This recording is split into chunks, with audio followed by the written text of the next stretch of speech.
क्यों इतने strong market के अंदर हर एक रिटेलर ट्रैप हो जाता है मार्केट में सिर्फ एक थॉट के साथ में, वो है सेलिंग। हर जगह सिर्फ और सिर्फ सेलिंग करता रहता है मार्केट में, sell on rise, sell on rise. और इसके पीछे साइकोलॉजी क्या है, क्यों मार्केट आपको मजबूरन सेलिंग के अंदर डाल देता है। साइकोलॉजी के बेसिस पर आप एक भी ट्रेड बाइंग साइड की यहाँ पर प्लान नहीं कर पाते। मार्केट कंटिन्यूशन के अंदर अपसाइड जाता रहता है और आपके लगातार यहाँ पर स्टॉप लॉस हिट होते रहते हैं। और अगले दिन मार्केट के अंदर अगर आपको सेलिंग साइड की कोई ट्रेड वगैरह भी प्लान करनी है, नेक्स्ट डे के अंदर मार्केट में flat, gap up, gap down में कौन सी कंडीशन के अंदर आपको कैसे ट्रेड प्लान करना है, और सेलिंग की अपॉर्चुनिटी अगर आपको आइडेंटिफाई करनी है तो वो कब और कैसे बनेगी, वो भी हम यहाँ पर डिटेल में डिस्कस करेंगे। पहले आज के मार्केट को यहाँ पर समझते हैं। मार्केट आज के दिन एक बहुत ही बड़ा गैप अप यहाँ पर आपको देखने को मिला। ये निफ्टी का चार्ट है। 450 पॉइंट, 400 प्लस पॉइंट यहाँ पर निफ्टी के अंदर आपको गैप अप देखने को मिल रहा है। इसका मतलब बहुत ज़्यादा बड़ा गैप अप है। साथ में ओपन होते ही कंटिन्यूस मोमेंटम करते ही मार्केट यहाँ पर सारे रेजिस्टेंस को ब्रेक करते हुए यहाँ पर पहुँच गया 600 प्लस पॉइंट के अंदर। मतलब किसी को भी सोचने का भी टाइम नहीं मिला, इतने के अंदर मार्केट ने 2.5% इतना बड़ा मोमेंटम जब मार्केट कर देता है, एक साइकोलॉजी लोगों के माइंड में फिट हो जाती है, वो है सेलिंग। मार्केट बहुत बड़ा अपसाइड मोमेंटम कर चुका है, इतना बड़ा गैप अप ओपन हुआ है, मार्केट फर्दर इतना अपसाइड मोमेंटम कर चुका है, तो और कितना अपसाइड जाएगा। मार्केट को यहाँ से रिट्रेसमेंट में आना पड़ेगा, रिवर्सल मार्केट आ सकता है। इस तरह की साइकोलॉजी के साथ में यहाँ पर हर कोई रिटेल ट्रेडर सेलिंग साइड की ट्रेड प्लान करता है। कोई भी यहाँ पर कैंडलस्टिक बनेगी, सेल करेगा, 1 मिनट टाइम फ्रेम के अंदर जाएगा। अगर यहाँ पर 5 मिनट में ट्रेड नहीं मिल रही तो 1 मिनट टाइम फ्रेम को यूज़ करेगा। जैसे भी हो, बस सेलिंग साइड का सेटअप आइडेंटिफाई होना चाहिए और उसे कुछ भी नहीं चाहिए। और ये है सबसे बड़ी गलती। इसका रीज़न मैं आपको समझाता हूँ। मार्केट ओपन होते ही कंटिन्यूशन में अपसाइड मोमेंटम किया, कहाँ पर पहुँचा, ये जो रेजिस्टेंस लेवल है इस लेवल के पास में। तो रेजिस्टेंस पर मार्केट ओपन होकर के, रेजिस्टेंस पर मार्केट डायरेक्टली आकर के क्या आपको दिखाने की कोशिश कर रहा है, यहाँ से क्या आपको बाइंग अपॉर्चुनिटी दिखाएगा? नहीं, यहाँ पर वापस सेलर्स के जो है स्टॉप लॉस मार्केट एक्टिवेट करा रहा है। पहले मैं आपको डिटेल में समझाता हूँ कि हुआ क्या मार्केट के अंदर। प्रीवियस डे में मैंने आपको समझाया था कि यहाँ पर अगर स्मॉल गैप अप ओपन होता है तो हम फिर भी सेलिंग साइड के सेटअप को आइडेंटिफाई कर सकते हैं। बट जब बड़ा गैप अप ओपन हो गया, वहाँ पर बिल्कुल भी हमें प्लान नहीं करना, क्योंकि यहाँ पर मेजॉरिटी सेलर्स आए हुए हैं। फर्दर यहाँ पर भी सेलर्स की पोजीशन कोई पोजिशनली बेसिस पर, मंथली बेसिस पर पोजीशन में होल्ड करके बैठा होगा, तो यहाँ पर बहुत सारे स्टॉप लॉस मिलेंगे। ओपन हुआ मार्केट गैप अप। यहाँ पर होता क्या है कि जब प्रीवियस डे की पोजीशन आपको समझ में आ जाती है, यहाँ पर सेलर बैठा है, बायर जो है बहुत कम पोजीशन में है, क्योंकि एक तो 2 दिन का वीकेंड आ गया, वापस यहाँ पर कोई फर्दर अपसाइड स्ट्रॉन्ग मोमेंटम करके क्लोज नहीं किया, मार्केट बिल्कुल लोअर लेवल के पास में क्लोज किया, तो बायर की क्वांटिटी बहुत यहाँ पर कम हो गई मार्केट में। अब यहाँ पर जो इतना बड़ा गैप अप ओपन हो गया है तो इनके एसएल तो टारगेट कर नहीं सकता। दूसरा, यहाँ पर जो सेलर बैठा है, यहाँ पर जो बैठा है, यहाँ पर जो बैठा है, वो इमीडिएटली मार्केट में इतने बड़े गैप के कारण ट्रैप हो चुका है। और जब जैसे ही मार्केट में वो ट्रैप होगा, यहाँ पर होगा क्या, यहाँ पर पहली कैंडल रेड बनेगी? नहीं, पहली कैंडल स्ट्रॉन्ग बुलिश कैंडल बनेगी। मैंने आपको जो हमारा लाइव स्टूडेंट का ग्रुप है ट्रेडिंग का, वहाँ पर मैंने क्लियरली समझाया था कि पहली कैंडल ग्रीन ही बनने वाली है, क्योंकि मार्केट में ये जो सेलर बैठा है वो यहाँ पर हो चुका है ट्रैप।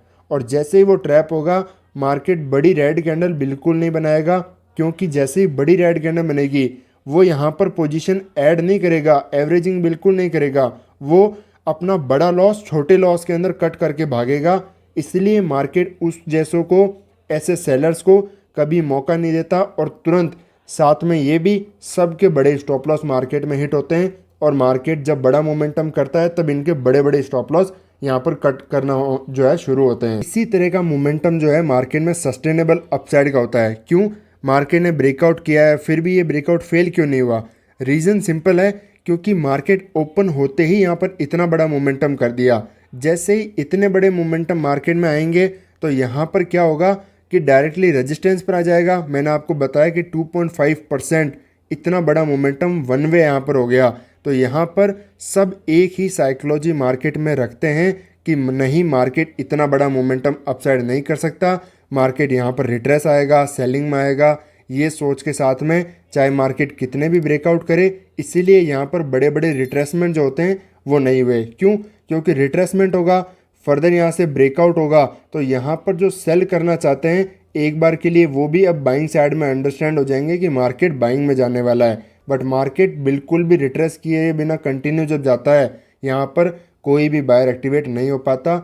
इसीलिए सस्टेनेबल जो मोमेंटम है अपसाइड, इसी वजह से मार्केट के अंदर देखने को मिलते हैं। और एक ट्रेडर हर जगह यहाँ पर सिर्फ सेलिंग अपॉर्चुनिटी, बार बार रेंज के अंदर भी सेलिंग, ब्रेकआउट फेल, ये फेल, रिवर्सल, इसी तरीके से सेलिंग ट्रेड प्लान करता रहता है और कंटिन्यूसली मार्केट में लॉस करता है। इसी कैंडल्स के आसपास मैंने ग्रुप के अंदर भी आपको शेयर किया था एक अच्छा खासा ये मोमेंटम आपके साथ में मैंने शेयर किया था कि मार्केट अपसाइड जाएगा, यहाँ से कंटिन्यूशन में एक पुल बैक आकर के ब्रेक करेगा, अच्छा खासा मोमेंटम यहाँ पर आ सकता है। और अच्छा एक अपसाइड मोमेंटम हुआ, फर्दर भी होल्ड हुआ बहुत, और उसके बाद में भी ब्रेक करते हुए मार्केट जा सकता है। ऐसे मार्केट के अंदर जितना मार्केट ओपन हुआ है, फर्दर उतना ही मार्केट अपर साइड मोमेंटम कर सकता है, क्योंकि यहाँ पर सब सेलिंग में जब करना चाहते हैं उस टाइम के अंदर बेस्ट पॉसिबिलिटी है मार्केट के पास बाइंग साइड में मोमेंटम करने की। एक बार ये चीज़ देखो, बड़ी कैंडल, बड़ी कैंडल, प्रीवियस और चार्ट देखो, यहाँ पर भी बड़ी कैंडल, और भी एक चार्ट देखो, ये देखो बड़ी candle, upside momentum fail, upside momentum fail, आगे यहाँ पर अपसाइड मोमेंटम फेल। तो हर कोई एक चीज़ सोचेगा कि मार्केट में जब ये मोमेंटम बनता है मार्केट सेलिंग के अंदर कन्वर्ट हो जाता है, और जब सेलिंग में कन्वर्ट हो जाएगा तो हमें यहाँ पर सेलिंग की अपॉर्चुनिटी आइडेंटिफाई करना है, यहाँ पर हर बार सेल ऑन राइज करना है मार्केट में। जब भी मार्केट अपसाइड जाए सेलिंग की अपॉर्चुनिटी आइडेंटिफाई करना है, क्योंकि प्रीवियस चार्ट में भी ऐसा किया है और मार्केट प्रीवियस चार्ट कभी रिपीट नहीं करता। इसीलिए यहाँ पर सिर्फ और सिर्फ बाइंग साइड की अपॉर्चुनिटीज़ होनी चाहिए। और मार्केट के अंदर कल के दिन कैसे हमें ट्रेड प्लान करना है, मार्केट फ्लैट, गैप अप और गैप डाउन के अंदर कैसे हमें मार्केट में ट्रेड प्लान करना है, सिर्फ और सिर्फ अगर आपको सेलिंग साइड की अपॉर्चुनिटी आइडेंटिफाई करनी है, एक कंडीशन, मात्र एक कंडीशन हो सकती है, वो है मार्केट यहाँ पर गैप डाउन ओपन हो जाना।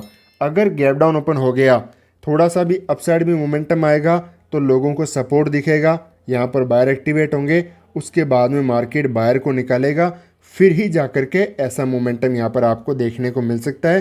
ट्रेंड वापस कंटिन्यू कर सकता है, बट पहले बायर को मार्केट आउट करेगा, फिर मार्केट जाकर के ट्रेंड कंटिन्यू करेगा। इसी के अंदर आपको सेलिंग साइड की अपॉर्चुनिटी आइडेंटिफाई हो सकती है, उसके बाद में नहीं होगी। फ्लैट ओपन हो गया तो मार्केट यहाँ पर एक डंप भी देगा तो वापस कंटिन्यूशन के अंदर अपसाइड जा सकता है। वापस अगर थोड़ा सा गैप अप ओपन हो गया तो फिर तो यहाँ पर सोचना ही मत गलती से सेल करने का। मार्केट हल्का सा भी नीचे भी आएगा तो भी बाइंग में चला जाएगा, यहाँ पर अपसाइड आएंगे तो भी पुल बैक सस्टेन कर जाएंगे, बाइंग मोमेंटम रहेगा। सेलिंग करने की पॉसिबिलिटी देखना भी नहीं गलती से भी। अप ट्रेंड में अगर आप सेलिंग का सेटअप फाइंड आउट करोगे हमेशा लॉस करोगे, अप ट्रेंड में बाइंग का सेटअप आइडेंटिफाई करोगे हमेशा प्रॉफिट करोगे। इसलिए जब तक ट्रेंड अप है बाइंग साइड का सेटअप आप देखो, इतनी जल्दी मार्केट अब ये ट्रेंड रिवर्सल नहीं करेगा। यहाँ पर ट्रेंड ट्रेडिंग आपको करने का फोकस रखना है, जब तक मार्केट अप है बाइंग के सेटअप आपको यूज़ करने हैं। इसी तरीके से सीखते रहिए, मिलता है आपसे नेक्स्ट वीडियो में।